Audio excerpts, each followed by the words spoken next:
Okay, thank you, Michelle, for joining the show. Um, you are here to talk about the Tamla Horsford case.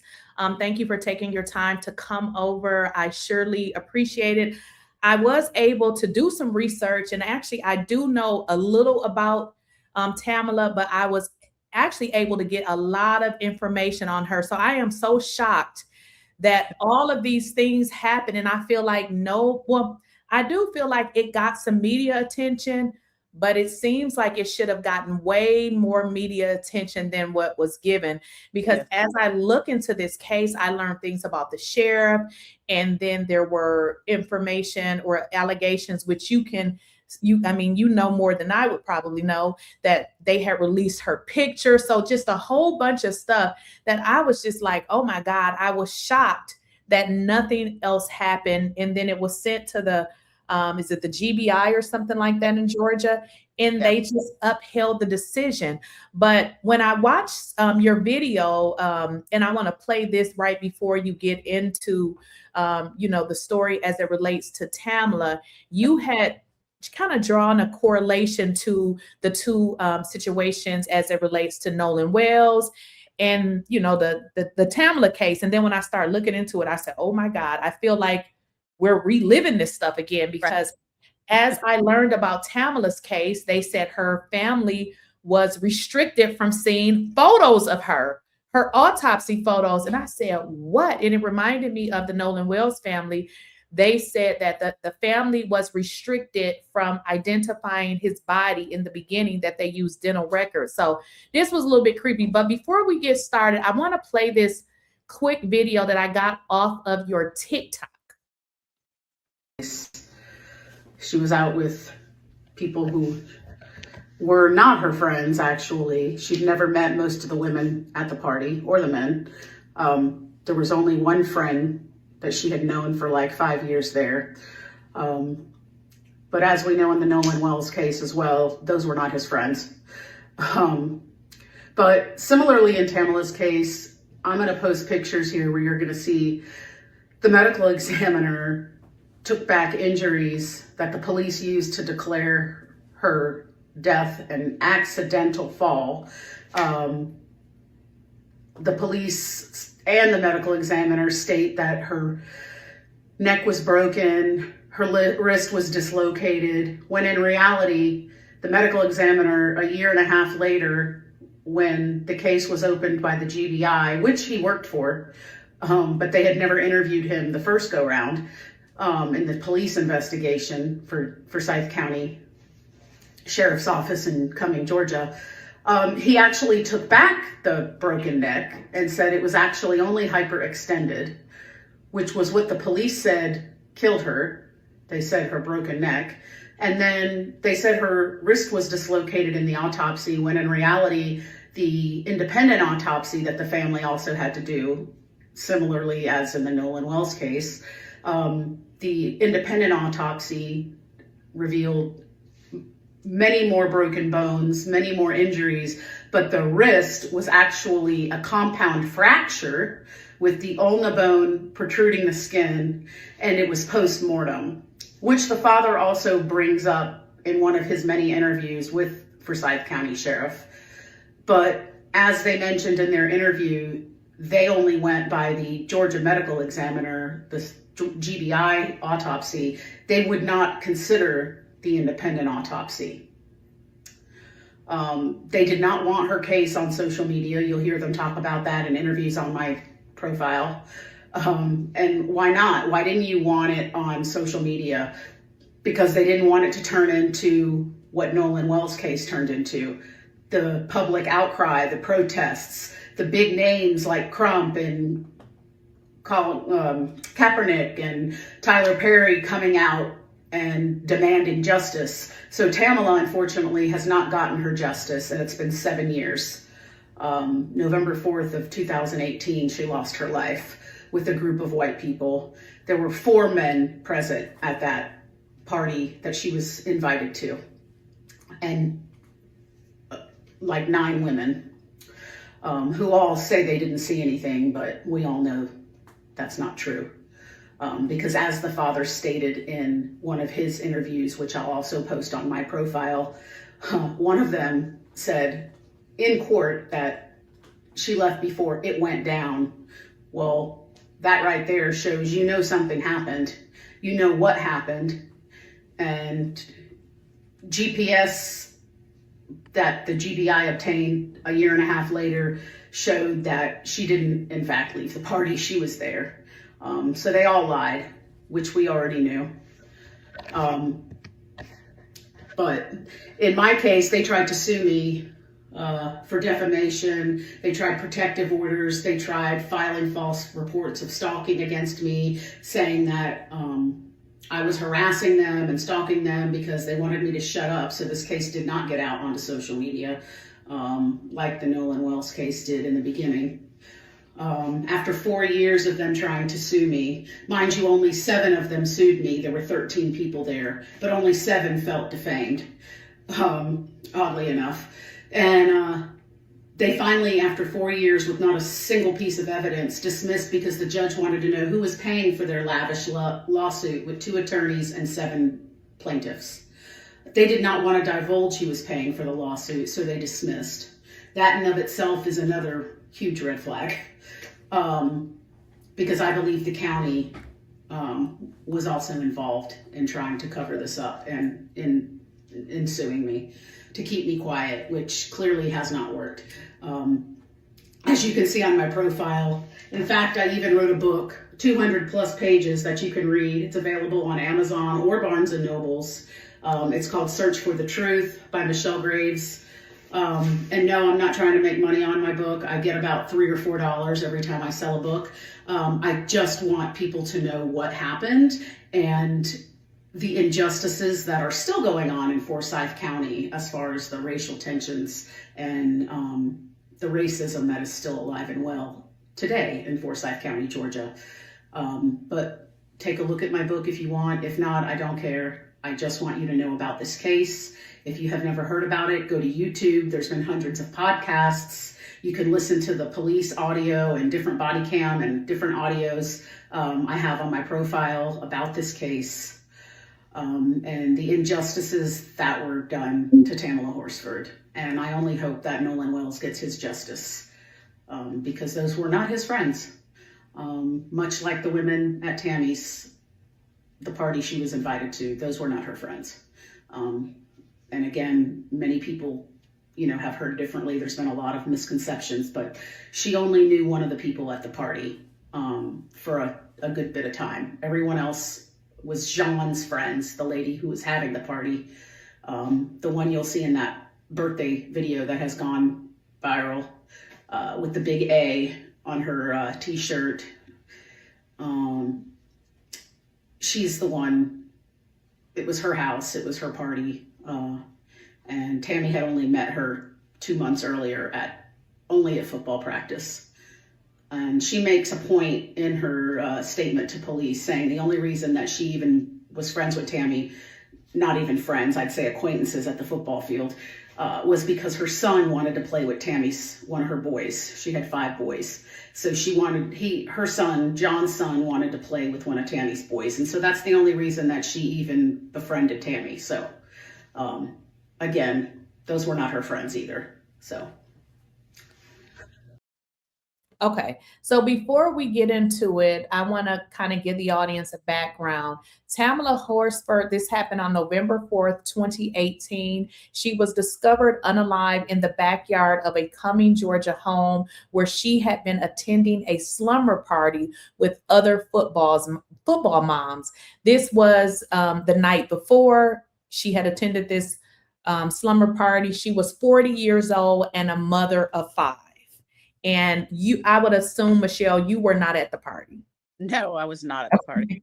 Okay. So tell me from your advantage point or whatever you know or whatever you would like to share with the audience, because I know you have been through this civil matter with about 7 of these people. So tell us without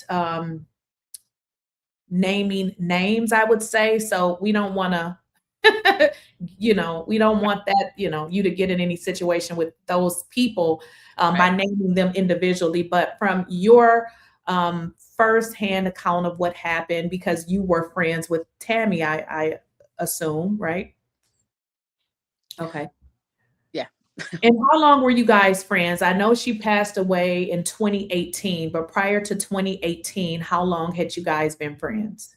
We were friends about 5 years. She Okay. lived so my Oh, kids met her before I did. okay. Okay. So you lived, I guess, at one point in time in Cumming, Georgia. Yes.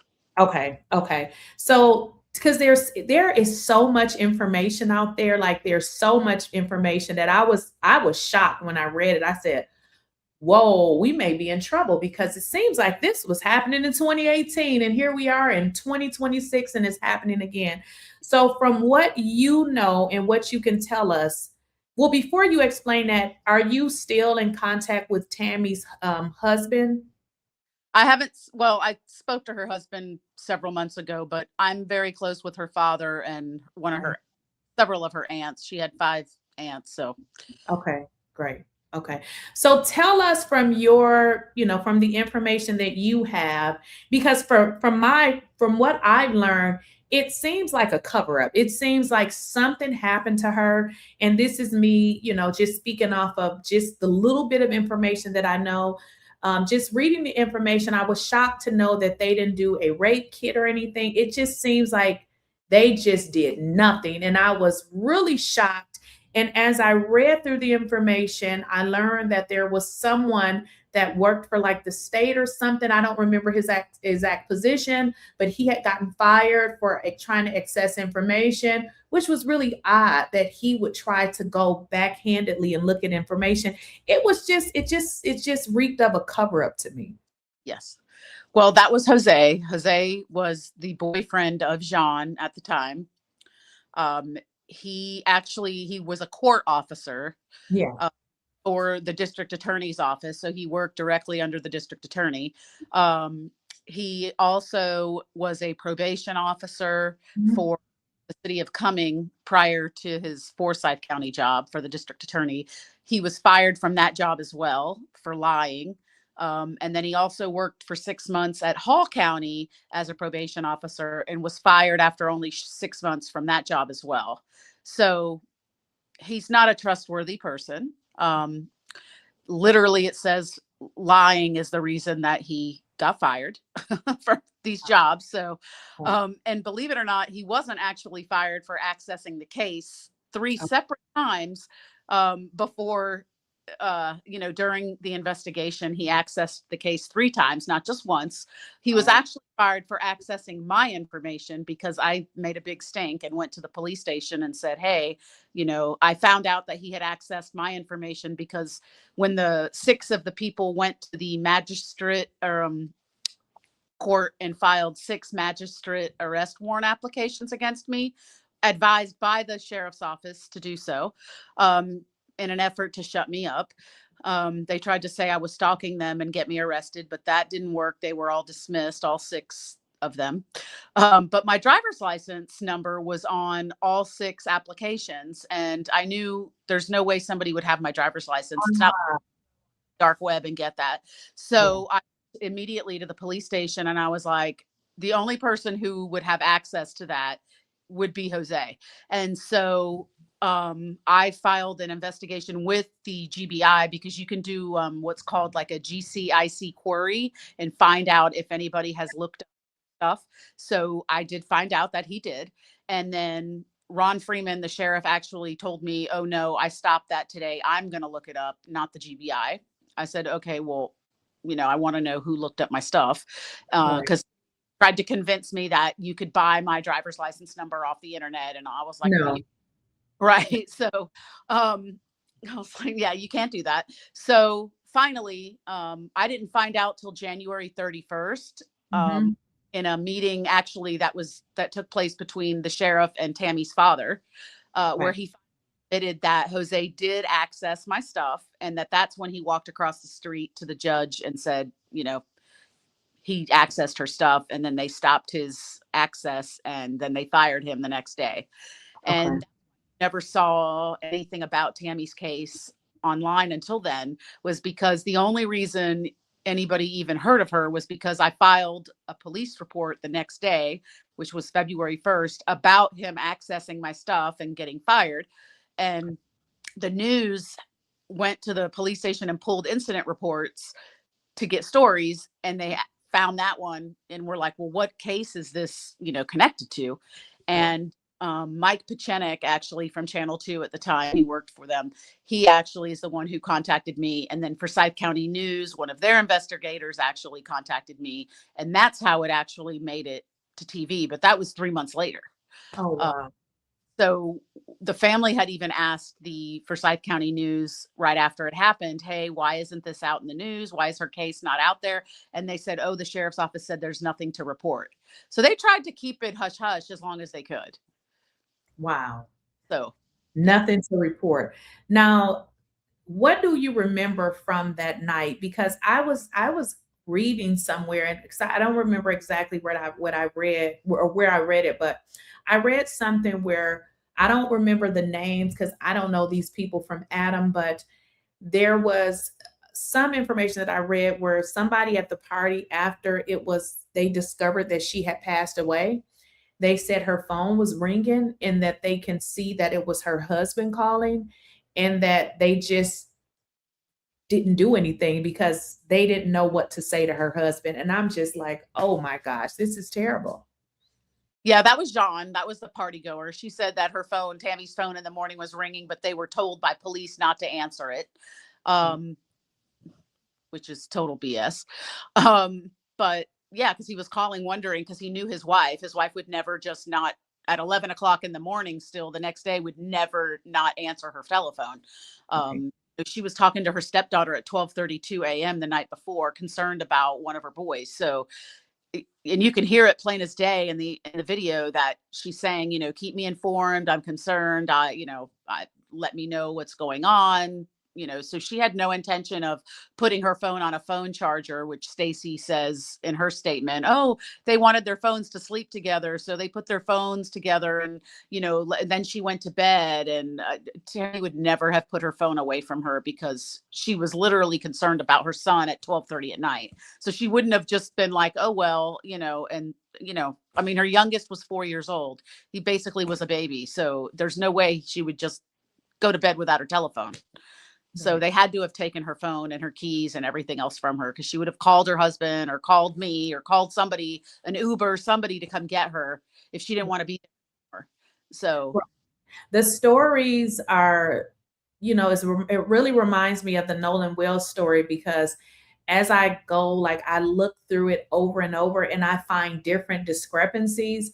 And the first thing I say, if you are telling the truth, why does the story keep changing? Like I don't remember where I read this, but one of the ladies stated that she saw her hours after, but then another statement or something, she stated that she actually had saw her in the backyard hours before she actually said something. It was whoever this lady was that said that she saw Tammy's body and she started to pray or something, and then she ran to tell whomever. But then it was later revealed that first she said she had just saw the body, but then in another statement or something she said that led people to believe that she had to see her body hours before she said something. So it was just a bunch of inconsistencies. That was the aunt. Yeah. Who she was passing by her window, making her coffee, and happened to see Tam in her white pajamas. But then also she says that she went to look, John says that her aunt looked out the window to see what kind of weather it was, and that's when and she also said she went out to the body, but then they took back that and said, oh no, she never went out to the saw it through the, which from the vantage point where the furniture was underneath the deck and where her window was, there's no way where Tammy was laying that she from the window would have been able to see Tammy's body laying there. So that's another lie. And then it was the normal reaction to, if you see, especially this is somebody that you're familiar with, they didn't even know if she was breathing. So it was stated that they were calling for help. And then when asked, was she breathing? They didn't even know. I mean, isn't that weird that you see her land and you I mean, you just thought that she was dead. It was really weird. And I'm like, this is a lot of information that even me reading it today, I'm like, they didn't think something was suspicious about this story. Oh no, So yeah. Well, they canceled the ambulance without taking a pulse or ever rolling her over. So why yeah, would you cancel the ambulance? And why wouldn't you have rolled her over and immediately at least attempted CPR? If somebody right, was in my backyard like that, I would not want them to die in my yard. I right, would do everything right, possible to make sure that person did not die in my yard. right, So I would have immediately turned them over and started CPR. But they knew the condition that she was in and they didn't want her to survive. So that's right, why I left her there to right, suffer and right. hold on. And I thought it was suspicious, but then as I thought about it, they didn't call the ambulance because that would have been more documentation. The less documentation, the better. And then when I read there were no autopsy photos, Yeah. how do you do an autopsy with no autopsy photos? Oh, supposedly a year later, the medical examiner said there was a miscommunication between him and the photographer, but you are the photographer. And I just saw a court TV episode with Dr. Kuppenminer, um, who was the medical examiner who was supposed to do the autopsy. He testified in another case on the stand in court in court TV.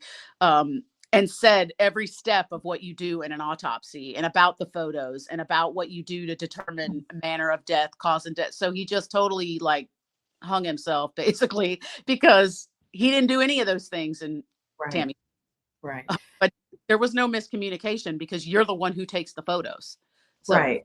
So I know that they had an attorney. Did they ever sue? Do you know what they did legally? Because when I was reading the information, I said, I wonder what did they end up doing, the the family? people at the party, Well, I know the people of at the party went after you. I know you said 7 of them, but yeah, I'm saying for Tammy's family, did they ever sue, coming I mean, what did they ever do? no, I have a theory on that from something somebody told me about that, but I know that they intimidated him. I know the police sat outside.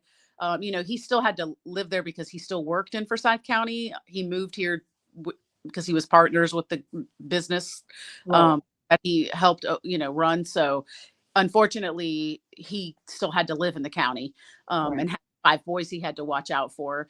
But the police actually sat outside his house for a month. They just sat in a police car, in a patrol car, right outside his house for a month and watched everything he did. Um, they tried to get him fired from his job. Jose called and his job and tried to get him fired from his job by saying he was doing drugs and all this stuff that wasn't true. So, I mean, there was a lot of intimidation going on. So I think that that's part of the reason that they didn't.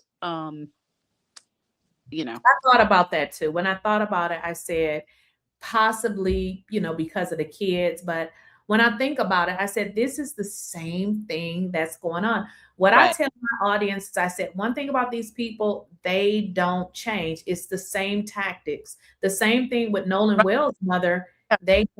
They tried to get her fired from her job.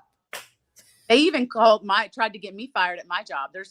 I found out in the GBI investigation, they actually called my job and had attorneys call my hospital that I worked at. And oh yeah, tried to get me fired. Like I found that in the notes. Like yeah, Wow. Wow. they Wow. Wow. played the victim when they're clearly not the victim. Yes, yes, yes. So, did he move out of that area?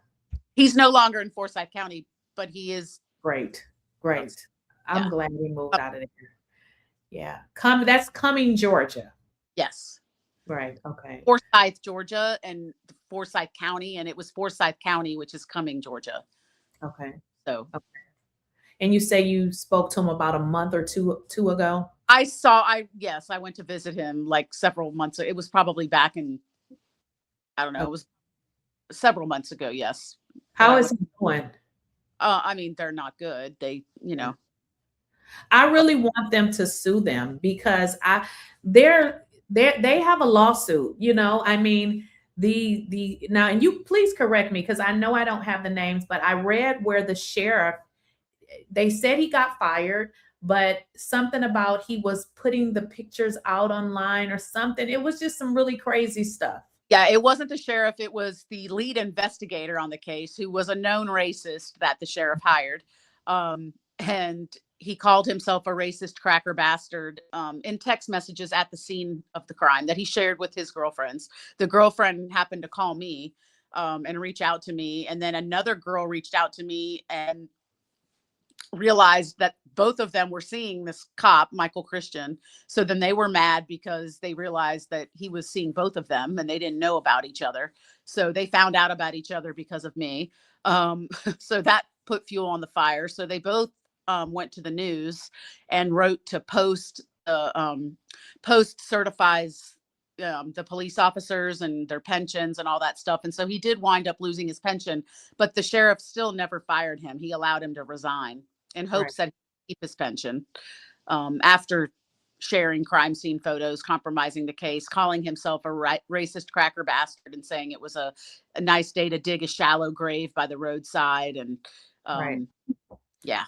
Yeah. And I heard, and again, correct me if I'm wrong, I heard that there was something, text messages, I want to say it could have went to Tammy's husband saying that, you know, your wife was drunk, you know, she passed away or something very grimy. It was really sick. Those weren't messages to his girlfriend where he's saying, oh, the boys went ape shit, when he's trying to explain about how, oh, yeah, sorry, your wife died of positional asphyxiation. So he admits that she died from like suffocation. It's right there in the text message. So not from falling off a balcony. So. Right. So I think the best thing he could have done, which he did, was moved out of that area. Now that he's out of that area, in you know, a safer community, Right. I think suing them is something that he needs to pursue rather quickly. Probably it wasn't ever deemed like a murder, and so there is no statute on murder, you know, to sue someone. But you have closed it and said, oh, you know, no foul play. We don't see anything. And sadly, because the GBI, Ron Freeman only gave it to the GBI to investigate because all the George Floyd stuff had just come out and there was the Black Lives Matter movement going on in Forsyth County. And so he decided, there was a petition that was signed with like 1 million signatures that started. So he just tried to save face and make it look like he was doing a good thing, but he didn't use like an outside GBI person or somebody sat at the GBI headquarters. He used Kelly Aldrich, who sits in the sheriff's office with him and is friends with all the investigating officers. And he told me in a recorded conversation, because I recorded every time I met with him, that only he and the district attorney can tell the GBI what to do. Right. So, well, for this particular case, the lawsuit, actually, he can also sue the homeowner. Did he know that? Right. Yes, he could have for wrongful death, but it was like $100,000 because her house was owned under a corporation. And at the time, his attorney was like, $100,000 isn't going to cover like the cost of suing these people. And, you know, that's part of. One thing, another reason why people pursue civil suits is because information comes out. You know what I mean? Right. So when you sue somebody civilly, they have to respond to different questions. These questions can now be used in a, you know, what am I trying to say? A criminal situation. So when someone dies, there is no statute of limitations. Now, the next lawsuit I feel like he has is for Gwinnett, or was it Gwinnett? No, it was Forsyth County, just because of the way they handled this. You know what I mean? You can't be texting racist things, because what that does, it validates what happened. And you're saying, oh, well, I don't like that race anyway, so we really don't care. So he may not think that he has a lawsuit. He probably needs someone like Ben Crump or somebody like that, because unfortunately, you know, you can't bring her back. But I think if they would pursue something legally, it would bring them some kind of, you know what I mean, closure. Obviously, they're never going to forget about this, but to just sweep this whole thing under the rug and nobody to take accountability for anything is just sad. That's how I was able to find out as much information as I did, is because they sued me, and they didn't realize that gave me the ability to file subpoenas and do all this stuff. So, yeah. Yep. Yep. That's what happens in them. That's what I'm saying. That's what happens in a lawsuit. So although they may have gotten away at the time, I don't know what the district attorney or the situation is right now in Forsyth County, but being It's that, is it the same? same one is there, and Jose worked under her, so they're protecting their reputation, because if he's guilty, then makes them look bad. And the sheriff was friends with half the people at the party, Right. so Definitely a lot of definitely Nolan Wells situation. right, there was a lot of connections. What type of person was Tammy? A wonderful friend, a wonderful person. She loved her children more than anything in this world, above all. Her children always came first before even her husband. She was a wonderful wife. She was a wonderful friend. She, even with 5 boys and all the hustle and bustle of getting them to every sport, because they played baseball, basketball, soccer. Well, one of them played soccer, football, everything. She had them in every sport. And she would still make time to come to my kids' events. I had 3 kids as well. She was always at anything they went to, graduation parties, graduation, sporting events, parties, anything. She would give you the shirt off her back. She was just a true friend, like just a true friend. Now, you mentioned in one of the videos I watched, I'm going to bring this video up, and you said the lady with the A. So it was her party. It was for her, yes. It was her 45th birthday. Okay. Do you does she still live in that house, or did she sell it? She's on her 4th house. She sold that house to a Forsyth County cop. She gave him $15,000 at closing so he could afford the house. And then he got a $32,000 raise the same month he purchased the house. I found all that out in investigating. Then she moved to another house. And then she moved to, maybe this is her 3rd house. Then she got married to some poor man. I don't know why he would marry her. But especially during all this going on. And then now she still lives right in Forsyth County, right? Okay. That was going to be my next question. Yeah. That was going to be my next question. Is she still in Forsyth County? Yep. Listen, I am a person that likes to look people in their eyes. There would have been no way in hell that I would have been anywhere around them women. There is nothing. They just don't, even in the picture, they look creepy. There would have been I look people in the eyes and I just don't see anything good when I look at them. So, well, she's the one who handed Tammy back the bottle of tequila that Tammy brought for her birthday present. So she didn't even bring her own alcohol to drink. She didn't even bring alcohol to drink at the party. She gave that bottle to 𝐬𝐮 as her birthday present. And 𝐬𝐮 smelled it and said, "Oh, I threw up in my mouth because I don't drink tequila," and gave her back the bottle. So who returns a gift like that? You would always say, "Oh, I'll thank you so much." Right. But I explain to people, I don't go out of my way to be friends with anybody. Like, if it's not a mutual thing, I'm just not doing it. So what was I going to say? I forgot what I was getting ready to say. So I think I read somewhere, or maybe I was on your page, I don't recall, where you said she only knew one person at the party, but the rest of the ladies she really didn't know. So the one person that she knew at the party, did that person leave before Tammy left? No, that was Stacy. Stacy and Tom spent the night. She knew Stacy and Tom, though, because their boys played football earlier. So they had known each other like 5 years, about the same time that I had known her. So, and she's the one who invited Tammy to the party. She hosted it. She sent out all the invites and all of that. So, okay. Is she in that birthday party picture? I don't think so. She's not in she may have been recording it, but she's not in the. Okay. Yeah. So what did she say? Like, what was her thoughts on all of this? Oh, she lied just like the rest of them. Okay. That's what I was thinking.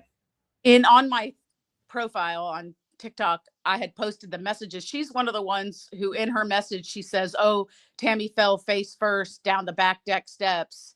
at 2 a.m. And she says it twice in two separate messages. But if she fell down the stairs at 2 a.m., then why didn't you call 911? You just And left her there. that was never a theory that the police put out there. So I don't, yeah. So Wow. yeah, not to be trusted, obviously, either. So, and she, I have adults. I don't have any children. They're grown. And we've now started to have this conversation because after I learned about the Nolan Wells case, I said, wow, he really thought that they were his friends. Like, he really thought that those people were his friends and they betrayed him. I said, wow, it's just crazy because to think someone is your friend and then you pass away, and that's creepy. Yeah. Well, none of nice to say about her, and they weren't her friends. Like I said, she had just met 2 months prior at football practice. They never hung out. It was only at the field that they, were together. So she only knew her for 2 months. And then the other girls she didn't know until they showed up at the party that night. And those were all Jean's friends. And those women were also close because they're in a cheer. All their daughters are in cheer competition. And so they're a very tight-knit community through that as well, because they all have daughters. Tammy didn't. So they were already a very tight community well before, Tammy. Honestly, Tammy went only because she knew her boys would be over there, because Jean says in her statement to police that she only invited Tammy because, like I said in that video, the only reason she invited her was because her son wanted to play with Tammy's boys. So she says that's the only reason I invited her. So then why would you invite her to your intimate birthday gathering? Right. And then ask her to spend a night. Right. Like, I think the whole thing, in my opinion, was set up on purpose. Yeah, it kind of looks that way. If you were to, not to say that obviously you wasn't there, I wasn't there. If you were to say allegedly, or I think this happened, what do you think happened? If you were, now this isn't saying that you know what happened. This is you saying, if I were to guess, I think this happened. What do you think happened? I think I know there was an altercation, because she was definitely beat up. So I also think that the fight started possibly with Bridget, because Bridget lies about Tammy. They make Bridget the last one who saw her. A tries to say he was the last one who saw her at 1, but then Bridget says she was the last one who saw her at 1:47 when Tammy walked her to the door and she got in the car to leave. Because Bridget's husband had to come get her. But Bridget's husband told police there was nobody at the door with my wife. And it was a glass front door. So there was no denying whether he saw her or he didn't see her. So Tammy, in my opinion, was already hurt when he came to pick up his wife. Gotcha. So, and nobody ever bothered to interview this man until the day they closed the case. Why would you not? He was there. He was at the party. And he was there the next day to bring her to be, talked to, interviewed and all that. So why would you never have talked to him? He's not listed anywhere as any witness. Right. But he tells police in his one interview that she absolutely did not answer the door. Like, there was nobody at the door with her. And that's Bridget's excuse for the DNA. She says, oh, Tammy's DNA will be all over my jammies because she kissed all over me when I was walking. She kissed me when I was leaving. So you're making an alibi why her DNA is going to be all over you when your husband totally says, no, nobody. So it's like these people didn't even get their stories. They didn't even talk to each other about it. Like, they didn't try to get them right. They didn't care. Right. But so would this be the lady? Because like I said, I don't remember their names, but they said that it was something in her system, and they found out that someone at the party was actually on the whatever drug that was. Xanax, and Bridget wears a necklace with Xanax in it, so she has access to it at any time. And other women there also take Xanax, so Xanax was there. And Tammy did not have a Xanax prescription, did not take Xanax, period. She wasn't a pill. So like these women. So when I read that, you know what I thought? I thought somebody put something in her drink. Well, and Bridget, while they interview Bridget, before they never even bring anything up, the cop says something about Xanax, but that was it. Nothing to the effect of her drink. And Bridget immediately says, "Oh, well, I didn't put anything in her drink." So you're making another alibi or something when they haven't even brought that up. Right. So, and the coroner asked for her bottle to be tested, the tequila bottle to be tested specifically for poison. And he said specifically antifreeze, and the GBI refused to test her bottle. Yeah. So, Like I said, the little bit that I read, I said, listen, this case gives me red flags. So you feel like there was an altercation. I also feel like there was an altercation because they even said the way that she laid, she had to have been placed there, because if she had fell off the balcony, they said where she was, it wasn't lined up correctly. So it wouldn't have made sense. no, and her outfit was white. It was white background. It had little paw prints on it, but it was white, and there was no markings on the front of her outfit at all, period. And if you hit grass from 14 feet, you're going to have grass stains. Right. The grass was wet because there was like dew on the ground in the morning. It was wet. So there's no way she wouldn't have grass stains. So there's no way she fell off that balcony. Right. And then, no, there's just no way. Right. She didn't fall. I mean, they also said that with her injuries, that it was almost consistent with she had to have had an altercation. The other thing they said, she could have gotten those injuries had there had been rocks or cement or something, but they said from where she fell, there was no way. So was definitely some kind of altercation, which makes sense why they didn't allow her family to see the body right away. So, they didn't see it till we had the open casket funeral. We all saw it for the very first time there, and it was absolutely horrible. She had a huge hematoma in the right side of her head that had like indentions in it. So somebody punched her, hands down, because even you wouldn't get a hematoma on the side of your head in the temple area from falling off a balcony. I mean, that's from a direct blow to the side of your head. Right. Had a broken nose. She had, they say she had a tear in her heart. I don't think she had a tear in her heart, because, or if she did, it wasn't bad enough to cause death, because she didn't die till 10:47 in the morning. So yeah, they didn't print it until 10:47 a.m. And they started taking pictures at 10:10 a.m. and the coroner arrived at 9:47 a.m. So what did he do for an hour? What are you doing?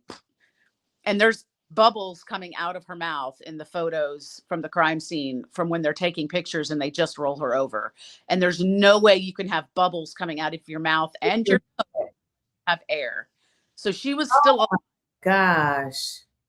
Oh yeah, 100% she was still alive. That's why they didn't roll her over or check her pulse. They knew. And that's why they canceled the ambulance, because they did not want, because obviously if she would have lived, then she would have been able to tell what happened. And the cop who arrived on scene first that canceled the ambulance, not only was that not his beat, he wasn't even supposed to be there. That wasn't his district. The cop that was supposed to have made it there first said, "Hey, why are you even here? I was right in the area. Why did you come here?" And he admits on body cam that he has mutual friends there. He was friends with Jose and John. Oh yeah. So they all knew it was all a stage. They waited till 9 to call because they knew he'd be on duty. The whole thing, in my opinion, was all perfectly orchestrated. Now that's interesting you say that, because there's a TikToker that I follow. I think she's Pink Panda. She is great. Check her out. Now she has put together a timeline as it relates to Nolan Wells. And she has found out that one of the officers that's on his report is connected to some of the people. And she feels like the reason why they decided to report him, because everybody was wondering, like all day they decide to report him at 11 o'clock. Right. So she thinks it's because that officer that they knew was punching in, during that time, which right. There's many similar that. there's so many similarities into the two cases. It's crazy. Right. And also a lot of similarities if you watched anything on the Karen Reed case up in Boston, where they say she backed over her boyfriend last year, the Boston cop that was on the court TV. The trial was on forever. That's another case, that same thing. The police tried to blame it on her and cover it up. And yeah. No, I'm not familiar with that one. So she backed over her boyfriend? Yeah, it was her boyfriend. And I think he went into the house and they hit him over the head. And then, you know, he died. He fell, he hit his head. And then they stuck him out in the yard in the snow and tried to make it like she backed into him by accident. And that she, gotcha. So many discrepancies in the case. And it involved all the cops that knew each other and they didn't like her and they went after her. And yeah, it was you got to look into that case. Check it out. Who is it? Karen Reed? I got to look into that. Yes. Karen Reed. Okay. Yeah, Karen Reed. So yeah, this is crazy. In 2018 and we're in 2026. I believe, and this is just me thinking, because when I try to like bring some kind of logic to these cases, I'm like, how does this even happen? I just feel like there's a group of evil people and they operate, you know, in the police, you know, they got these jobs in the courthouse and they're intermingled in a lot of different places.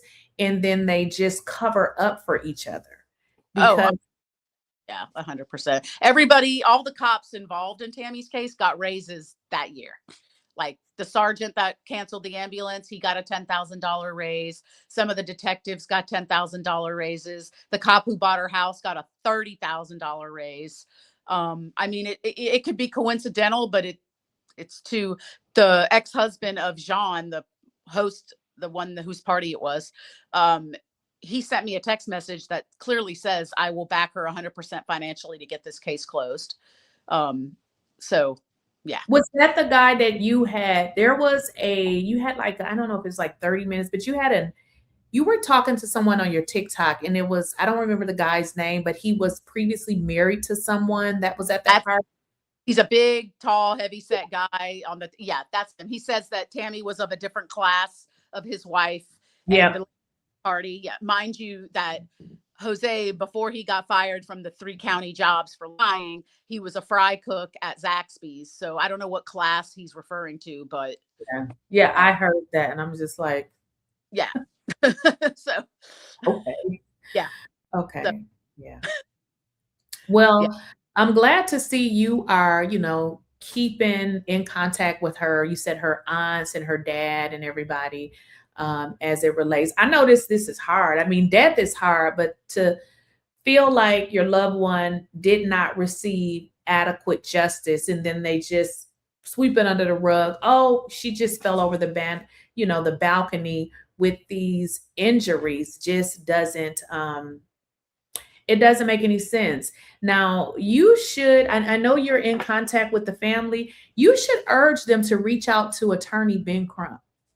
You really should. You should urge them, because I know just from my experience dealing with attorneys, all of them are not the same. You know, they have different levels of experience. But I feel like in this case, you know, attorney Ben Crump has a history of representing cases like these. So I feel like them talking to him would be, you know, that will be extremely helpful, especially how this case was handled. This is the reason that he stepped in to help the Nolan Wells case.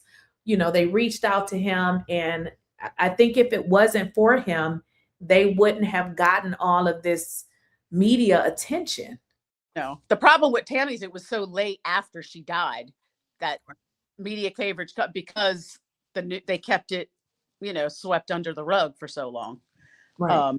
So that's what happened with that. But the way they've made fun of it, like the picture of the ladies with their Dunkin' Donut masks that they posted, and it says, if you know, you know, because Jean was handing out Dunkin' Donut gift cards to the cops while they were being interviewed. Mind you, they never saw the inside of a police station. They were all interviewed at home and together. Right. The aunt was baking cookies. She's handing cards, and then they're making fun of it that they got away with it like that, wearing those masks. Like, that just like blew me away. The negligence here is on Forsyth County. So that is where the negligence, because they failed to do what they were supposed to do. So, unfortunately, some people may have gotten away, but at the end of the day, they're negligent because they failed to do. And then to have someone, even if it's not the sheriff, but someone that's working within your office, making statements, racial statements, that's all that needs to be said for a lawsuit. Like, you can't operate like that. Oh, and it wasn't even just him. There was another guy. God, what was his name? I'll think of his name. But he was fired from the city of Brookhaven for circulating pictures of blackface dolls of himself, making fun of it. And Ron Freeman, before he became the sheriff, was his boss at the city of Brookhaven. So that guy got fired. I think Chris Shelton, that's his name. And so when Ron Freeman left there and went to Forsyth County and became the sheriff, the first person he hired, Chris Shelton. So that he is a racist. He got fired for being a racist and circulating those photos. And then so he hires known racists to his police department. Right. Yeah, it wasn't going to fly in Brookhaven, but nice try. Yeah, it wasn't going to fly down there. Yeah. One thing I've noticed about racists, and that's what I was trying to say, they put together this conglomerate of people, and they all do the same thing. They stick together with whatever this racial stuff is that they have going. But like I said, unfortunately, there's nothing they can do about what has happened. But I feel like, they will start to, obviously they're never going to forget about her, and they shouldn't. But the city of Forsyth County needs to be held accountable civilly. Civilly. Hands down, they didn't do the job that they were supposed to do, and they protected people, which is clear. You have people looking at people's information and stuff like that. All of that is wrong. But the thing with Ben Crump is he doesn't reach out to people. You have to reach out to him, because I think it's actually illegal for attorneys to reach out to you. You actually have to reach out to them. No. Everything they did was not right. They advised these people to file false reports of stalking against me. I was followed by private investigators that they hired. They had 3 meetings with the sheriff before the case was closed. All that was in attorney's fees that I got during the case against me, the defamation case. So many things were done. So instead of them using their resources to investigate the case, they used it to intimidate you. And not only you, they used it to intimidate the father, who's now trying to single parent. Is it 5 boys or 4 boys? 5 boys. 5 boys. And then a girl, because he has a daughter, right? So 6 kids. So she's older. I don't know how old Keisha is now. It's probably 30. She has 2 kids of her own. So. Right. Yeah. Right. So whatever happened with your lawsuits when they sued you? What ended up happening? Well, they never brought a shred of evidence against me for defamation. And they dismissed after 4 years, and 3 judges, because all 3 judges, the Superior Court judges in Forsyth County, all just recused themselves from the case. They didn't want to hear the defamation case. So we got a retired judge from Cherokee County. He heard the case for 1.5 years, and then he recused himself. And then we got another judge that had been on suspension that just got his license back. And he wanted to know who was paying for 2 attorneys, 7 plaintiffs, and they said, we don't want to say. And he said, well, you can't sue her for attorney's fees and not tell who's paying for this lawsuit. Because they didn't want anybody to know who was paying. So was it Jean's ex-husband? Was it the county? It wasn't the people suing me. We know that. So tried to find out. They won't tell me. So. Right. Well, at least seems like the judges did the right thing by recusing themselves. Which means they knew good and well that it was not right. They did. Well, I appreciate you, Michelle. I have your, let me just make sure. I have your TikTok, your Facebook and your Instagram. Is that the only Yes. social medias you have? Okay. So I'm going to put this in the link to this video. Is there Okay. anything else you would like to share with us? No, I just want her to get, whatever justice looks like. I want these people to, not go on living their happy little lives, making fun of what happened and thinking it's funny. Right. Women Well, suffered outside for God only knows 12 hours at least, because it was daylight savings that night. So they gained an hour. So she laid out there dying in pain, I'm sure, for, a very long time. well, I feel like her husband still needs to sue that homeowner for wrongful death, because a wrongful death suit is a liability that you need to pay. That's all it is. Right. So whatever his damages are, I would sue her because it was her house. The second thing, because you have a relationship with the family, if you can pass along Ben Crump. I don't have any connection to Ben Crump. I just see a lot of his work that he does, and I know he's good. Like, Ben Crump is a great attorney as it relates. And here's the deal. I don't even know if Ben Crump will even take the case, but I feel like he would at least give them the information that they need to move forward. You know what I mean? Because I know he, is good with this kind of work, because I feel like they will start to feel better if they make some steps toward a resolution, because I'm not sure how the healing process would be if you know that there's people out there that that they got away with some stuff. And unfortunately, the Forsyth County, they're the number ones on the line here, because they had a duty to investigate and they didn't do it. So the number one responsibility lies with them, and also that homeowner, because that was your house. If I invite you to my home and something happens to you, you can sue me. Right. Because it's my house. Well, she had it protected too, because it was her house was under her mother's corporation name. So that's I don't believe any of that even matters. Yeah, it doesn't matter. So it doesn't matter if it was under her name or her corporation name, because as long as it's her house, you can sue her. So let me just kind of explain. Let's say she has her house protected or whatever. She can get the lawsuit and all of her wages can be garnished and her bank account can be garnished. So, I mean, you can maybe sell the house and pay me. So I feel like, he should start taking those steps. But the number one step, I'm glad he's not in that racist community anymore. Yeah. Thank you so much, Michelle. Like I said, I didn't want to hold you past an hour, because I know originally I told you an hour, but you just keep doing those TikToks talking about Tammy. And I mean, if something else comes up, let me know and we'll love to have you back. Thank you. Thank you for doing this. Okay. You have a great rest of your day. Bye-bye. Bye-bye.